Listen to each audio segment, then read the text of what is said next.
մինչև մարտի 8-ը Իդեան համակարգի ցանկացած խանութսրահից ձեռք բերեք ամբողջական ջերուսման համակարգ եւ ստացեք ծխատարը, չորանոցը եւ հոսանքի կարգավորիչն ընդամենը 1 դրամով։ Ապարիկը տեղում 12 ամիս առանց որևէ տոկոսի։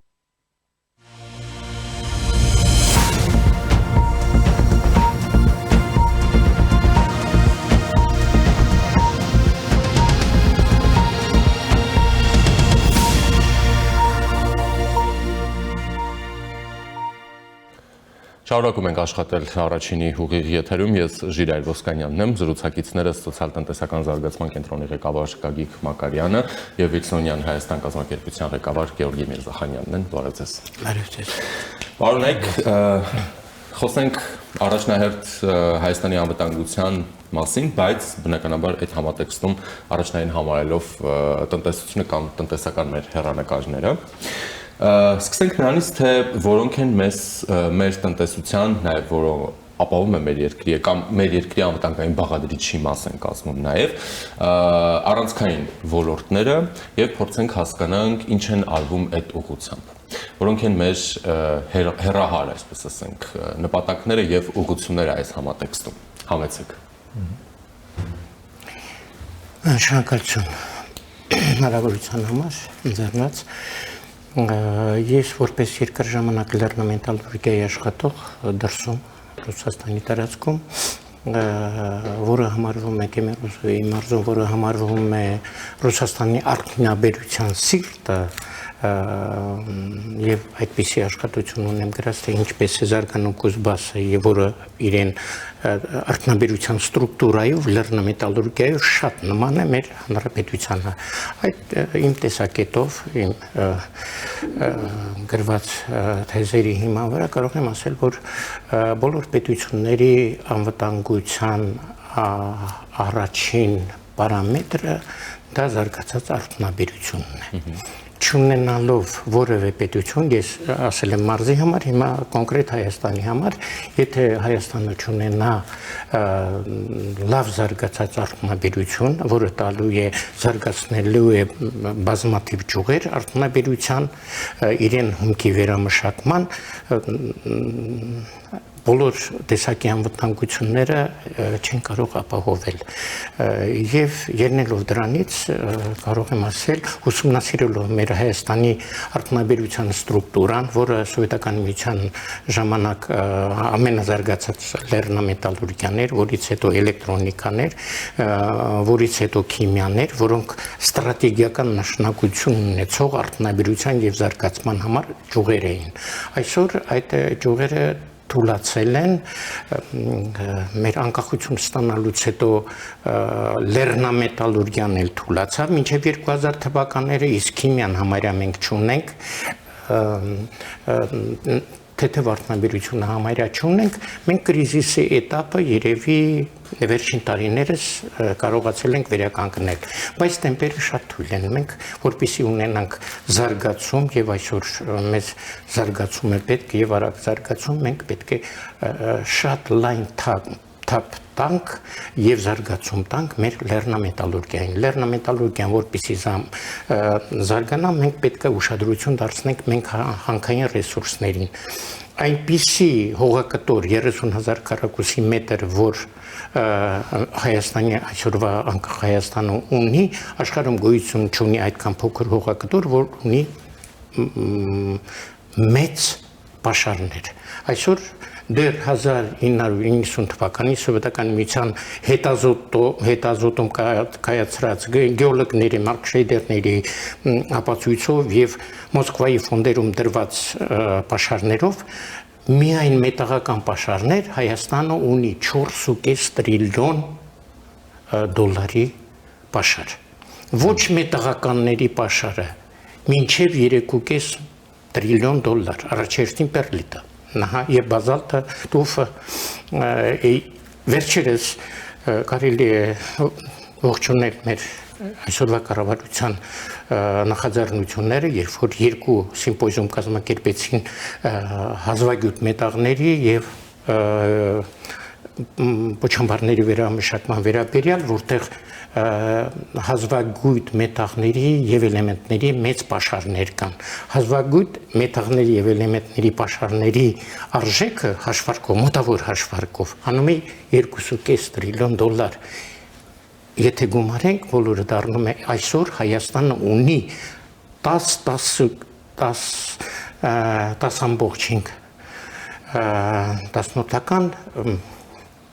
տրիլիոն $-ի պաշար, այդպիսի պաշար ոչ մի պետություն մեր հարևանների մեջ նույնիսկ չունի։ Մեր հարևան Ադրբեջանի պաշարները համարվում է էլի մոտավորապես 4 տրիլիոն, 4-ից 5 տրիլիոն, հիմնականում նավթը, բայց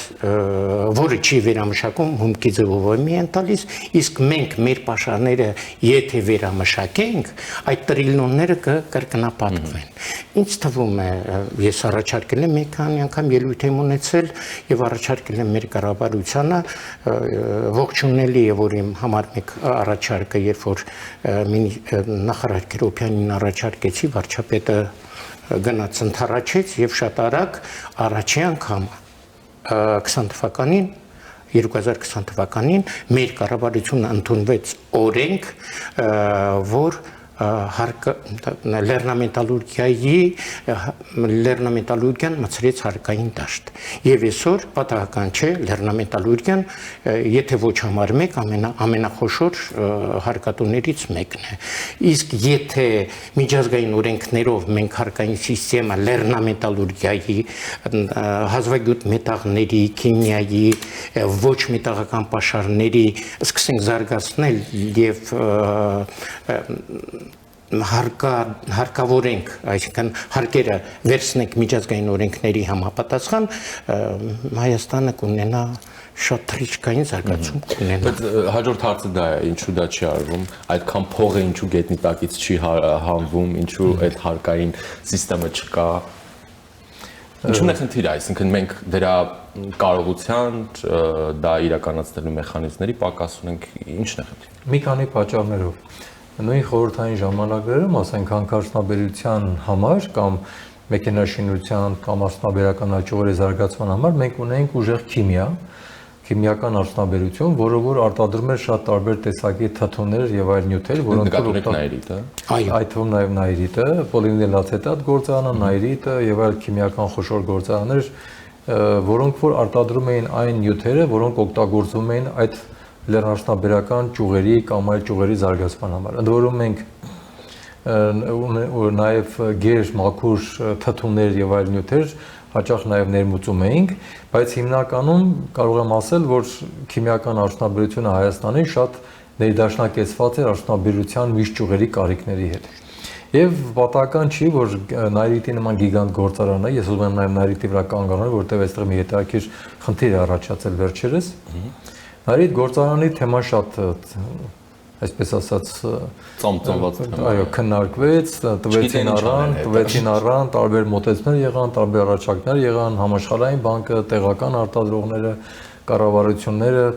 փորձեցին վերագործարկել կամ չցանկացան կամ չկարողացան, բայց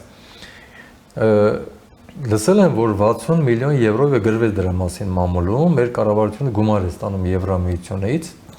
որպեսզի կարծես թե ոչնչացնի բնաջնջի նայրիտ գործարանը եւ այդ տարածք օգտագործեն այլ կարիքների համար։ Օրինակ ինչ։ Ժամանակին ես ՄԱԿ-ին տվել էի առաջարկություն, որ նայրիտը կարելի է օգտագործվել 3-4 տարբեր նպատակների համար։ Նպատակներից մեկը ես առաջարկել եմ, որ նայրիտը դառնա քիմիական արդյունաբերության որպես քաղաքի կենտրոնական մաս եւ արդյունաբերական քաղաք ձևավորվի նայրիտի շուրջը, քիմիական արդյունաբերական քաղաք, տեղադրելով այնտեղ բազմաթիվ փոքր քիմիայի ուրեմն ոլորտի արտադրություններ, որոնք որ կարող են նայրիտի հնարավորությունները օգտագործելով եւ նայրիտի հետ համատեղ ստեղծեին տարբեր նյութեր, որոնք անհրաժեշտ են մեր տնտեսության համար եւ արտանման համար։ Երկրորդ տարբերակը ես առաջարկել եմ, որ նայրիտը լինի քիմիական տեխնոպարկ։ Երրորդը ես առաջարկել եմ, որ նայրիտը լինի թանգարան եւ աշխարհում նման դեպքեր կան, որ նման անունով ձեռնարկությունը կարող է ասենք թանգարան, ուսուցման, քիմիայի էվոլյուցիայի համար հետաքրքիր, այսպես թանգարանային տարբերակով հանդես գալ եւ 4-րդ տարբերակը ես առաջարկել էի, որ կարելի է վերացնել, օգտագործել նրա ենթակառուցվածքներ այլ նպատակների համար։ Հիմա ես ուզում եմ կանգ առնել, որ դուք պատկերացնեք Նայիրիտը ինչպիսի ենթակառուցվածքներ ունի եւ ես անհանգստանում եմ, որ եթե այդ 60 միլիոնի եվրոյի շրջանակներում գործարանը վերածվելու է, ապա արդյոք այդ ենթակառուցվածքները պահպանվելու են թե ոչ։ Ուրեմն խոսքը գնում է ընդհանուր առմամբ 53 հատ էլեկտրական ենթակայաններ, որը հսկայական թիվ է, հսկայական հզորություն։ 160 հեկտար ընդհանուր տարածք, 26 հեկտար արտադրական տարածքներ եւ վարչական շենքեր տարածքներ, 21 կիլոմետր խմելու ջրի գծեր, ուրեմն 150 կիլոմետր էլեկտրական մալուխներ, 9 կիլոմետր գոլորշու գծեր, 14 կիլոմետր ասենք կոյուղու գծեր, մոտարապես 51 կիլոմետր քիմիական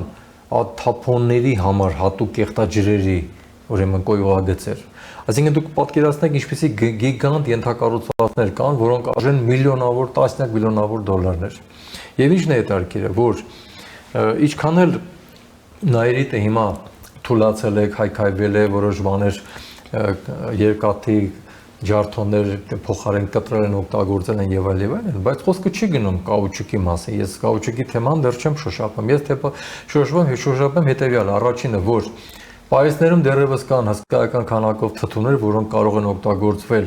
աղեր ստանալու համար, որոնք օգտագործվեն ձմեռային եւ տեխնիկական կարիքների համար, երբ որ մենք փողոցներին օրինակ ավազ աղ, ասենք խառնուրդ ենք, չէ, բաժանում եւ այլն, ոչ թե դա վերցնենք աղի կոմբինատից կամ ասենք թե կերակրի աղի մնացորդներ, այլ որպես աղեր, տեխնիկական աղի իմաստով օգտագործվեն։ Ուրեմն կարող են այստեղ օգտագործվել պիգմենտների արտադրություններ, օրինակ դրվեն Հայաստանը պիգմենտներով հարուստ է, բնական քարերից ստացվող ներկեր, նյութեր, որոնք որ ունեն շատ կարևոր էկոլոգիական մաքուր նշանակություն, մոտ 40 տեսակի պիգմենտային նյութեր։ Երրորդը դրանք կարող են լինել, ասենք թե քիմիական արտադրություններ սննդի արդյունաբերության կամ գյուղատնտեսության համար, պարոտանյութերի եւ այլն, կարող է լինել արտադրություններ, որոնք կվերաբերվեն ապագա էլեկտրոնիկային եւ քանի որ ԱՄՆ-ի հետ մենք գնում ենք նրան, որ նաեւ խոսում ենք կիսաառությունների տեխնիկայի արտադրությունների մասին, ապա այդպիսի արտադրությունների համար նյութերի ստեղծումները եւ այլն եւ առնվազն մի 40-50 արտադրություններ կարելի է դնել, օգտագործելով այդ հզորությունները։ Ջուրը կա, ուրեմն կոյուղագիծը կա, ենթադրենք թե տարածքները կան, արտադրական եւ ընդհանուր ամենակարևոր էլեկտրական ենթակայաններ կան եւ այլն եւ այլն։ Եվ այստեղ նաև հետաքրքիր այն է, որ Նայիրիտ գործարանը գտնվում է Երևանի ծայրամասում, համարյա հարակից է Արարատի մարզին, Մասիսի շրջան եւ այլն։ Եվ Արարատի մարզից անմիջապես Վայոց ձոր եւ Նախիջևան կապն է առաջանում։ Եթե մենք դիտարկում ենք, որ ապագայում կարող են ինչ-որ նաև տարբեր կոմունիկացիաներ աշխատեն, ապա այդ առումով Նայիրիտի դրվածքը շատ հարմար է նաև այն առումով, որ ինքը կարող է այդ կոմունիկացիաները հեշտ միանալ։ Ընդ որում Նայիրիտի տարածքում նաև արկա է 16 կիլոմետր երկաթգիծ, այսինքն ինքը նաև դրանով է ուշտված։ Հետևաբար լավ կներ, որ թափանցիկ լիներ, թե կառավարությունը ինչ է որոշել, ինչպես է ուզում այդ 60 միլիոնը ծախսել, այդ օրինակ այդ 60 միլիոն եվրոն կարող է ծախսել, ասենք ավելի խորամանկ ձևով ես կասեի, այն է, որ այն ինչ որ իսկապես կտրելու է վնասակար է վերացնել, բայց այն ինչ որ կարելի է օգտագործել, հակառակ այդ գումարներով փորձել վերականգնել կամ լավացնել եւ ստեղծել այդ արդյունաբերական քաղաքը, որտեղ Հայաստանը ունի պարարտանյութերի կարիք եւ այլն, ունի քիմիայի կարիք, որը որ շատ տարբեր նյութերի, պլաստիկ իրերի եւ այլ արտադրությունների համար եւ նաեւ կիսաառությունների եւ արդյունաբերության միշտ ճյուղերի համար, այդ թվում նաեւ լեռնարդյունաբերական։ Բացի դրանից ես նույնիսկ անուն եմ այսպես մտածել, Նայիրիտը միշտ մեզ մոտ ասոցացվել է, որ ինքը ստեղծում է վնասարար միջավայր, նախկին ժամանակներում էլ երբ որ անկախացումից առաջ շարժումները սկսվեցին, Ղարաբաղյան շարժումը, թեմաներից մեկը նաև Նայիրիտ գործարանը փակենք, որտեղ այնտեղ երրորդ մասի եւ այդ տարածքի բնակիչները հիվանդանում են, ամենաբարձր մահացություն ունեն եւ այլ։ Իհարկե թող առողջապահություն այդ թվերը ավելի լավ ներկայացնի, որտեղ է չափազանցված, որտեղ ոչ, բայց ես օրինակ կառաջարկեի, որ կոչվեր կանաչ Նայիրիտ, այսինքն մենք արդեն կանաչ տնտեսության անցում կատարեինք եւ հակառակ պատկեր ստեղծեինք տեխնոլոգիաները կօգնեն։ Եվ այդ թվում նաեւ եթե մենք աշնան հոկտեմբերին COP17-ի հավաք ունենք Հայաստանում, ինչու ոչ այդ Նայիրիտի թեման կարելի է բերել եւ առաջարկել որպես նաեւ խոշոր ներդրումային ծրագիր։ Ինչու դա չի արվում եւ Ես կարծում եմ մի պարզ պատճառով բոլոր կառավարությունները ունեն մի խնդիր, որքան կարելի է ամեն ինչ անեն ավելի արագ, ավելի հեշտ, ավելի պարզ եւ որքան կարելի է ավելի շատ գովազդող բան ստեղծեն իրավիճակներ։ Գլուխները չդնեն երկարաժամկետ, դժվարին, ռազմավարական գործընթացների մեջ։ Քանի որ հաճախ նաև վստահ չեն, որ այդ ռազմավարական երկարաժամկետ հաջողությունը կարող է իրեն ժամանակ տեղի ունենալ։ Հետևաբար այդ փառքը կարծես թե այսպես խանդի նաև բաներ կա, ցանկություն, որ ինչու դա հանգարց ուրիշին բաժին լինի։ Չէ, բայց եթե պետության մասին ենք խոսում, դե պետության ներսում էլ են հետաքրքիր, որ կառավարությունները իրավահաջորդ են, բայց կառավարությունները կարծես թե իրավահաջորդ չեն։ Կառավարությունները կարծես թե փորձում են ամեն մեկը ինքնուրույն իր բանը սկսել իրենց կետից գործողությունները եւ դրանով առաջացնել այդ ուրեմն խնդիրը։ Խնդրեմ ես կուզեի պարոն Միրզոյան։ Ես շարունակեմ միտքը պարոն Մակարյանի, պարոն Մակարյանը շատ ճիշտ օրինակ բերեց ներքին Հայաստանում գործող այսպես գոյություն ունեցող գործարանի հետ համեմատելով մի փոքր իմ կարծիքը շեղվում է, որ տարբերվում է, որ ոչ թե պետք է հարց դնել կամ զարգացնել Նայիրիտը, այլ շատ արագ զարգացնել։ Նայիրիտը սովետական միության այն գործարաններից մեկն է, որը 90%-ով աշխատում է ներքին պաշարների ռեսուրսների հաշվին, ընդամենը 10%-ն է այն կոմպոնենտների, որից ստացել են կապրոլակտան, ստացել են կաուչուկ եւ պարարտանյութեր, դրսից բերովի են եղել Ղազախստանից, Ուզբեկիստանից, Ռուսաստանի մի քանի պիշմա քաղաքից եւ այլն։ Այդ առումով Նայիրիտը ունիկալ է։ Մենք բոլոր ռեսուրսները ունենք։ Հնարավոր է շատ արագ ստանալ Նայիրիտի հաշվին, շատ քիչ ներդրումներ անելով ստանալ մեծ եկամուտներ։ Դա կուզենայի ավելացնել։ Եվ շարունակեմ ստրատեգիական առումով ինչու մեր մոտ արդյունաբերություն արագ զարգացում չի ստանում, հաշվի առնելով, որ մենք ունենք մեծ ռեսուրսներ։ Սովետական միության փլուզումից հետո մեր բոլոր անկախ պետությունները, որով բաժանվեցին, արդյունաբերության բնագավառում իրենք անցան միջազգային արտադրանքի բաժանման օրենքի սկզբունքով աշխատանքին։ Իսկ այդ օրենքը ընդունվել է 1980 թվականին ՄԱԿ-ի եւ Միացյալ Համաշխարհային օլիգարխների մասնակցությամբ եւ իրենց առաջարկով, որպեսզի կարողանան մոնոպոլիստները զարգանան, մոնոպոլիաները զարգանան, բայց ոչ պետությունների, որոնք տալիս են հումք, նրանց կեղեքման հաշվին։ Կոնկրետ օրինակ, 1992 թվականին մեր հարևան Ադրբեջանը նավթի բնագավառում անցավ, ընդունեց օրենսդրորեն ընդունեց արտադրանքի բաժանման միջազգային օրենքը, իմաստը այդ օրենքի նա է, որպեսզի չտուժեն եւ հումք արտադրողները եւ արտահանողները եւ հումքը վերամշակողները եւ պայմանավորվել են եւ մոնոպոլիստ արտադրողները վերամշակողները եւ հումքը արտադրողները, որ համաձայն այդ միջազգային օրենքի չի կարելի որպեսզի պայմանագիր կնքելուց, երբ որ մեկը հումք է վաճառում, մյուսը ստանում է, հումք արտահանող պետության բաժնեմասինը մասը լինի 51%-ից պակաս։ Այդ միջազգային օրենքն է ասում։ Այսինքն դրանով պաշտպանում է միջազգային օրենքը շահերը հումք արտահանող պետության։ Սովորաբար այդ հումքան արտահանողները թույլ պետություններն են լինում, որպեսզի գայլերը չհոշոտեն, այսպես ասած, ավելի պարզ ասած։ Եվ հաջողվել է մեր հարևաններին, Ադրբեջանին, որ բոլոր պայմանագրերը միջազգային կազմակերպությունների, կոնսորցիումների, մոնոպոլիստների հետ կնքել, որ 75%-ից պակաս չպետք է լինի Ադրբեջանի բաժինը։ հաջողվել է, դա մեծ հաջողություն է, եւ որ մենք զարմանում ենք, թե ինչպես Ադրբեջանը արագ զարգացավ այս միջազգային օրենքի օգտագործման հիման վրա։ Դա 92 թվականին նման պայմանագիր կնքեց ամերիկյան եւ անգլիական կոնսորցիումների հետ Հայր Ալիևը, իսկ 19 թվականին հաջողվեց որդի Ալիևին կնքել արդեն 75%-ով եւ 70%-ով, բայց էլի այդ 70% շահույթը ահռելի շահույթ է։ Զարգացումը այդտեղից է սկսում։ Ես մի քանի անգամ եւ ձեր ստուդիայում եւ տարբեր ստուդիաներում առաջարկել եմ մեր իշխանությանը շատ արագ ընդունել այդ միջազգային օրենքը, որը պաշտպանում է հիմնականում հումք արտահանող մեր նման երկրի շահերը։ Բայց առայժմ այդ մասին ամռանը երբ որ եղավ սիմպոզիումը լեռնամետալուրգիայի մասին եւ վարչապետերը եւ նախարարը այդ մասին խոսեցին, բայց դանդաղ է գնում։ Իշխանության կոմպետենտությունից եւ արագ աշխատանքից շատ բան է կախված։ Դե բնականաբար, բայց տեսեք, օրինակ մենք խոսում ենք նայրիտից, հա, դուք խոսում եք լեռնամ հանքանյութերից եք խոսում, ասում եք նայրիտը կարող ենք վերածել, չգիտեմ, կանաչ նայրիտի եւ չոչնչացնենք այդ ժառանգությունը, այլ դրա վրա կառուցենք ավելի ժամանակակից մեզ համար կարևոր մի բան։ Բայց մենք շատ պարզ հարցեր ունենք, որոնք լուծում չեն ստանում տասնամյակներով, հա, մենք խոսում ենք ինքնին,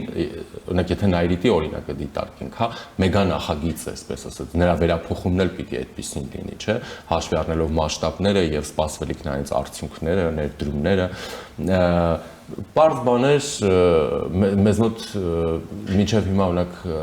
գյուղատնտեսական տարածքները կարող են չմշակվել զուտ ոռոգման խնդիրներ ունենալու համար կամ ջրի գրագետ կառավարման մեխանիզմների բացակայության պատճառով առհասարակ հասանելիություն չունենան կամ մեծ կորուստներ ունենան, հա, պարզ բաներ, որոնք թվում է թե պետք է մենք այդ հարցերը լուծենք, հետո հասնենք ավելի բարդ, այսպես ասած, բաների, բայց այո, արդյունաբերության մասը հիմա մի փոքր ավարտենք, ես անցնեմ այդ ջրի հետ կապված խնդրին։ Մենք անկախացումից հետո, երբ որ Խորհրդային Միության պլանավորման համակարգ այլևս չէր գործում, եւ Հայաստանը, քանի որ շատ զարգացած արդյունաբերական երկիր էր, ինդուստրիալիզացված պետություն էր։ Մեզ մոտ 50%-ից ավելը արդյունաբերական արտադրանքներ էին, 60 մինչև 5%-ի հասնող ցուցանիշներ ունեինք արդյունաբերության դերակատարությունը 65-67% հնայի մեջ։ Այդ գիգանտ գործարանները առանց այդ պլանավորման համակարգի դժվար էր, բայց այդտեղ միացան, ես մի քանի առիթներով ասել եմ, Համաշխարհային բանկի եւ IMF-ի խորհրդատուները, որոնք որ առաջարկում են այդ խոշոր գործարանները մասնավորեցնել, կտրատել, փոքրացնել, մաս-մաս բաժանել, դինոզավր մականուն էին տվել, որ հետագայում հասկացվեց, որ դրանք պիտի վերանային, ինչպես դինոզավրերը, եւ քանի որ շատերը այդ ժամանակի վիճակի չէին նման գիգանտներ կառավարել, մասնագետների խնդիրներ, պլանավորման բացակայությունը, կոմպոնենտներ, նյութերի ֆինանսավորման եւ այլ խնդիրներ պետք է լուծվեին, շատերը այդ նախորդ ժամանակներում, այսպես ասած, հաճույքով գնացին դրանց պրիվատիզացիային, մասնավորեցմանը եւ վերակառուցման ծրագրերը հետ պրիվատիզացիոն արդեն փուլերում ոչ բոլոր ձեռնարկությունները կարողացան դա անել։ Լինսի հիմնադրամները օրինակ մեկը ուղղված էր հենց այդ նպատակներին, որ որոշ վարկերով, էժան վարկերով ավելի կարողանային այդ ձեռնարկությունները վերակենդանացնել, բայց չստացվեց եւ ինչ ստացվեց, որ երկար տարիներ Հայաստանը այն կարծիք ուներ, որ ծառայություններ միայն մատուցելով, միայն ծառայություններ զարգացնելով հերիք է, որ ինքը բոլոր հարցերը լուծի։ Բայց մենք տեսանք, որ անկախացումից սկսած մինչև հիմա մենք ունենք բարձր աղքատություն, որ 60%-ից իջել է 21%, բայց 30 տարում է իջել ընդամենը 40%, որը շատ 39% շատ վատ ցուցանիշ է, որ չգիտես ինչու չի վերանում, եւ հետաքրքիրն է, որ ամբողջ հայությունը աշխարհով մեկ ոչ միտեղ աղքատ չի, չգիտես ինչու իր հայրենիքում աղքատ է։ Այդ խնդրեմը ֆենոմենալ խնդրեմ է, եւ երկրորդը նույնիսկ ծայրահեղ աղքատությունը, եւ մյուսը, որ մենք մեր ռեսուրսներին տեր չեն կանգնում։ Հիմա եթե գանք ջրի ռեսուրսներին, որ դուք ասացիք, 5-ից 7 միլիարդ խորանարդ մետր տարեկան Հայաստանում ասենք թե ջուր է առաջանում, վերցնենք 6 միլիարդ, չէ՞, 6 միլիարդի դեպքում եթե միջին թիվը վերցնենք 6 միլիարդ խորանարդ մետր ջուր, եւ եթե ես պարզ հաշվարկ անեմ, 1 լիտրը անգամ վաճառենք 1 ցենտով, 1 ցենտ, այսինքն 4 դրամ, 1 լիտրը վաճառենք 1 ցենտով, այդ թիվը 60 միլիարդ դոլարից պակաս չի։ Եթե մենք հանգարց ցանկանանք վաճառել օրինակ լիտրը 10 ցենտով, որը որ ասենք ընդունված թիվ է, ուրեմն մենք պատկերացրեք ունենք 600 միլիարդի ռեսուրս, որը որ չի օգտագործվում է դրա 25%-ը։ 75%-ը գնում է հարևան երկրները։ Բայց մենք ոչ մի պայման, ոչ մի պահանջ հարևան երկրների առաջ չգիտես ինչու չենք դնում այդ լավության դիմաց, այսպես ասած։ Եվ երկրորդ խնդիրը, որ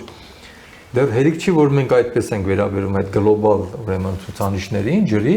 գալիս ենք արդեն հասնում ենք, թե ով է Հայաստանում ջրի, ասենք թե հիմնական պատասխանատու։ Երկու կազմակերպության, պետության կողմից ջրային կոմիտեն, որը որ հանրային ռեսուրսը, հանրությանը, բնակչությանը, քաղաքացուն պատկանող ուրեմն ջուրը եւ պետությանը պատկանող հումքը տրամադրում է Վիոլային, առանց հետամուտ լինելու, թե հետո այդ ջուրը ինչպես է հասնում ուրեմն բաժանորդներին։ Եվ ինչ է ասում Վիոլան։ 2 տարի առաջ ասում էր մոտ 70% կորուստ, հիմա ասում է մոտարապես 68% կորուստ, այսինքն մենք օգտագործում ենք ընդամենը 30-ից 32%-ը այն ահռելի քանակի, որ Վիոլան վերցնում է բնակչության համար։ Հիմա հարց է առաջանում, օրինակ ջրային կոմիտեն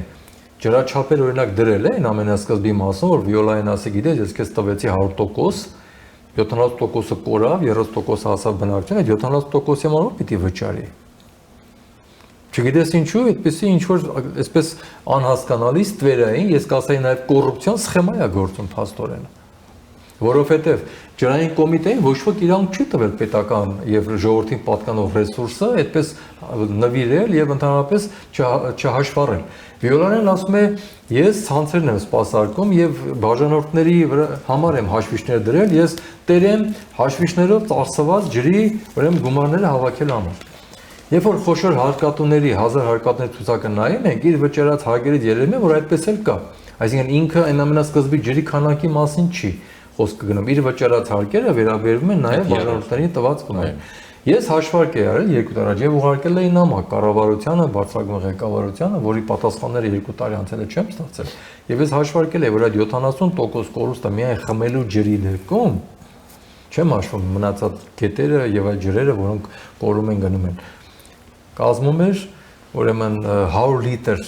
ամեն մի բնակչի, ամեն մի քաղաքացի, եթե օրեկան օգտագործում է 24 ժամ 100 լիտր, որը շատ նորմալ թիվ է, իրականում այդ թիվը մինչև 150 լիտր է հասնում, 100 լիտր ծախսի դեպքում, 3 միլիոն բնակչի դեպքում, այդ կորուստը կազմում է տարեկան 25 միլիարդ դոլար, 25 միլիարդ դոլար, դրամ չէ, միլիարդ դոլար, ահռելի կորուստ է։ Եվ երբ որ մեզ նայում եմ հիմա հակակոռուպցիոն գործողությունները կառավարության, որը շատ գովելի է, շատ պարտանքի արժանի է, այդ թվերը երբեք ոտ չեն կարող գցել իմ ասած թվերի հետ, որոնք կորում են այդպես։ Եվ այստեղ հարց է առաջանում, թե ջրային կոմիտեն, երբ որ 25 ամյակ է նշում, ինքը պարտենալու որևէ տարի ունի այդ 25 տարվա մեջ, ես կասեի ոչ։ Ջրի խնդրեմը Հայաստանում անդադ ծեծվել է, անդադ քննադատվել է, անդադ վատացել է, եւ տեսեք ինչ է տեղ ունեցել։ Ստորգետնյա ջրերը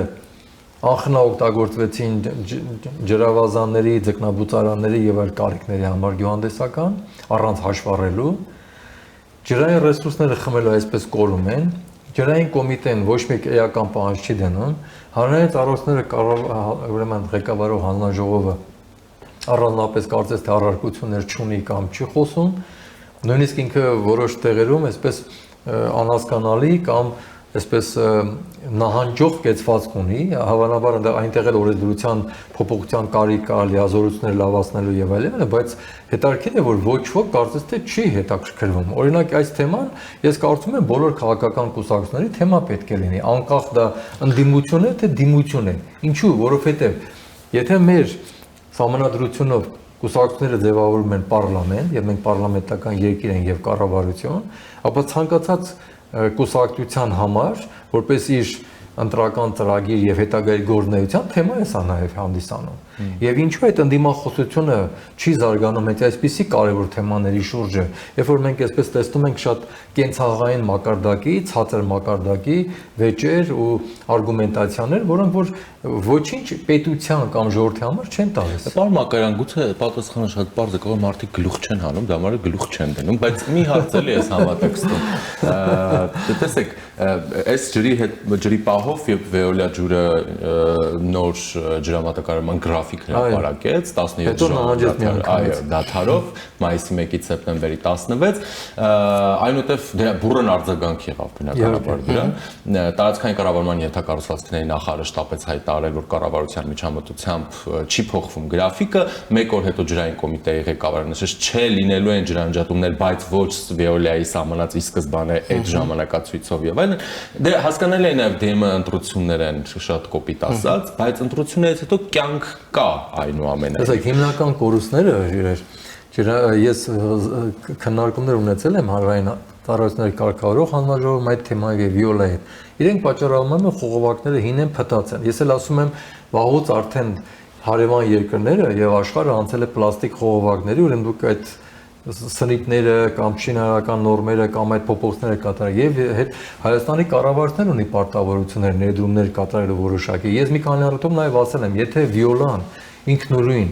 իր ռեսուրսները չեն բավարարում այդ ջրագծերը լավացնելու համար, բայց քանի որ ջուրը հանրային սեփականություն է եւ նաեւ ժողովուրդը պետք է նորմալ բնակչությունը ջուր ստանա, ուրեմն պետությունը կարող է ինքը փոխառություններ տրամադրել 0%-ով կամ ցածր տոկոսով, քան վարկերն են օրինակի համար, եւ այդ փոխառություններով պահանջատեր լինի հետեւի, որ այդ համակարգերը կարգի բերվեն։ Չէ, մեկը մեկի վրա է գցում։ Մեկը մեկի վրա, այո, մեկը, բայց ով է իրավունք տվել, կրկնում եմ, մեր հանրային սեփականությունը հենց այնպես ուղղակի վատնել։ Եվ նվիրել հարևան երկրներին նույնիսկ։ Դուք խնդիր եք հիմա ասում այդ կորուստների մասով, չէ, բայց նույն ջրային կոմիտեի ղեկավարը 25-ամյակի փոխանցեմ պարոն Միրզախարյանը, Veolia-ն երբ որ այդ հայտարարությունը կատարեց, դուք ես երկու բառով միանգամից ասեմ դրա հետևանքները, բացի այն, որ ժողովուրդը բողոքի այդ որ 7 ժամ ջուր չէր ստանալու։ Դուք պատկերացնում եք նաև բիզնեսի վիճակը, հյուրանոցները, ռեստորանները, կաֆեները, որոնք Երևանը միջև ամառվա շրջան, միջև առավոտ լույս են աշխատում, հիվանդանոցները, ուրեմն պիտի ջրի բաքեր տեղադրեն, պոմպեր տեղադրեն, ռեզերվացիաներ անեն, ջրամբարներ կառուցեն կամ լցնեն։ Դուք պատկերացնում եք ինչքան է թանկանանում այդ բոլոր ծառայությունները եւ գները նաեւ։ Ու դրա հետեւից ինչ է բերելու դա։ Ինչ է որ Veolia-ն ցանցերի մենակ սպասարկում է ու չի ցանկանում փոփոխություններ կատարել կամ չի հասցնում, ջրային կոմիտեն չգիտես ինչու չի հետևում, եւ ինչու է ջրային կոմիտեի օրինակ 25 տարում երևի 50 ղեկավար փոխվել։ Հարցը չի առաջանում, ռեկորդային թվերից մեկը ղեկավարների փոփոխության ջրային կոմիտեում է, ի՞նչն է պատճառը։ Կամ անտահանելի են բերում, կամ էլ կոռուպցիան ռիսկեր են առաջանում, հետո հեռանում են, ի՞նչն է դրա խնդիրը։ Ինչու է այդտեղ այդպես գրավիչ է բոլորի համար, բայց նաև շատ արագ փոփոխվող է։ Դե օրինակ վարչապետ Փաշինյանը նշում էր 25-ամյակին ջրային կոմիտեի, որ մենք դեռ չենք գիտակցում ջրի։ Ճիշտ էր ասում ինքը, շատ ճիշտ է, ջրի նկատմամբ վերաբերում, բայց ինչու՞ պետք է ամեն անգամ վարչապետը ասի, բայց այդ ստրուկտուրաները ինչի համար են նստած այդտեղ։ Բայց ջրային կոմիտեի ղեկավարն էլ, տեսեք, դուք խոսում եք այդ կորուստներից, ծավալներից, հա, դրանց նաև գումարային հաշվով բանով։ Ջրային կոմիտեի ղեկավարն էլ ասում էր, պետք է մենք տեսնենք օրինակ, չգիտեմ, մեկը ինչ որ խողովակ է միացրել ցայտ աղբյուրին մեքենան է լվանում, նրա ձեռքը պիտի բռնենք, պետք է ջուրը բաց թողած չլինի, անիմաստ չհոսի եւ այլն, այսինքն մենք խնդիրն է այսպես པարզ ենք դիտարկում, այսինքն այնտեղ խորքում հարցերը լուծել են, ուրեմն այդպեսի եկել հասել քաղաքացու այդպեսի պատմություն թողներ ինժեներային կոմիտեն, այդպեսի պատմություն կարելի է պատմել դպրոցի երկրորդ դասարանցիներին։ Որպես մանկական ասում, այնպեսի տպավորությունով հարցերը լուծել են, առաջնային գիտելիքներ փոխանցելու եւ առաջնային ջրի նկատմամբ վերաբերմունք դրսևորելու ցուցանիշ։ Համեցեք բաները։ Պարոն Մակարյանը շատ ճիշտ բարձրաբանեց ինչու զարգացում չկա տարբեր բնակավարում, կոնկրետ ջրի բաշխման, քաղաքի բնակչության սպասարկման, որտեղ կորուստները սարսափելի մեծ են։ Դա խոսում է այն մասին, որ չունի պետությունը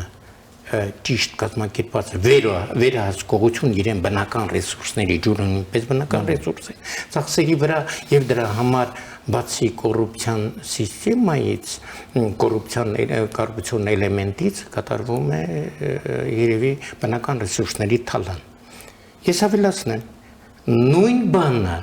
կատարվում է եւ լեռնամետալուրգիայում, եւ մյուս բնագավառներում, որոնք այսօր մեր հանրապետությունում զարգացած են։ Կոնկրետ ջրի համար ասեմ, մեր ռեգիոնում կամ Ռուսաստանում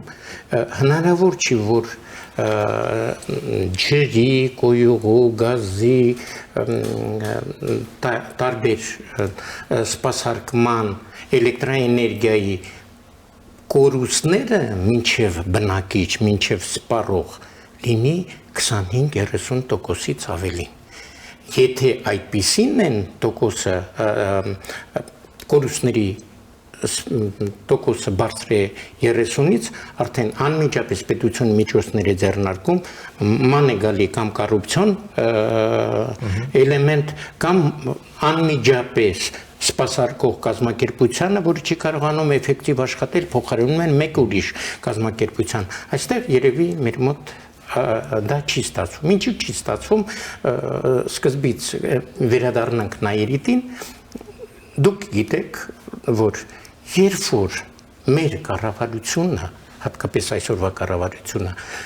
ինչ որ հարցեր է բարձրացնում Նայիրիտի վերաբերյալ, լեռնամետալուրգիայի եւ այլ, խոսում է զարգացումներից, էկոնոմի աշխատանքից,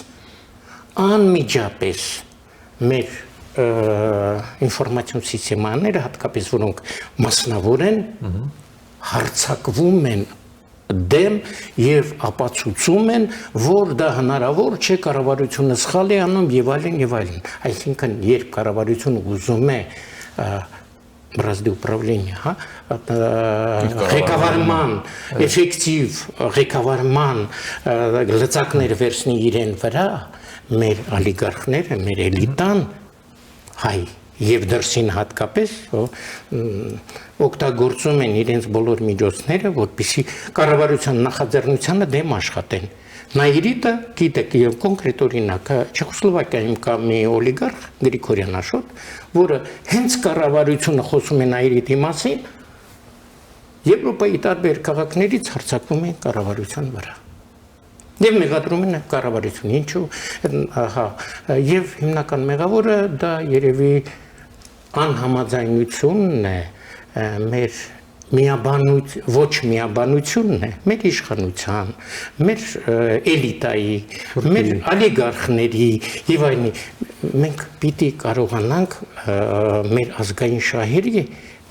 ստրատեգիական մշակենք, որպեսզի ամբողջ մեր հայ ժողովուրդը, հասարակությունը աշխատի այդ նպատակի վրա։ Միայն կառավարությունը չի կարող, կառավարության նպատակը ընդհանրենք էֆեկտիվ աշխատանքն է եւ մեծ налогներ ստանալ սոցիալական հարցերը լուծելն է, իսկ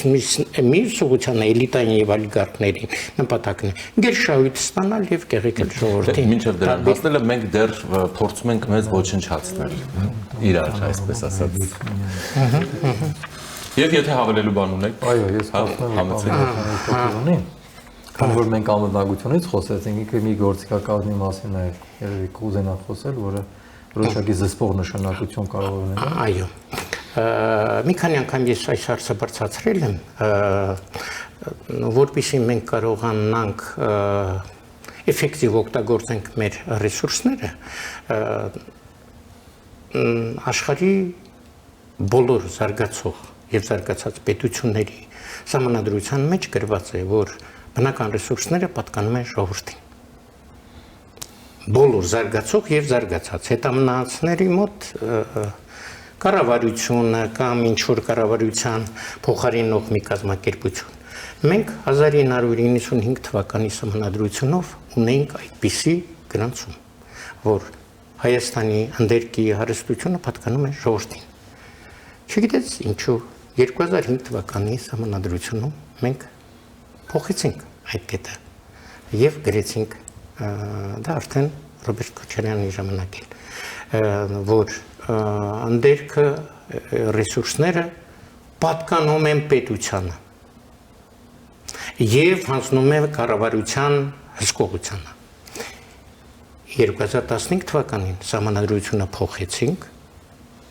ամեն մի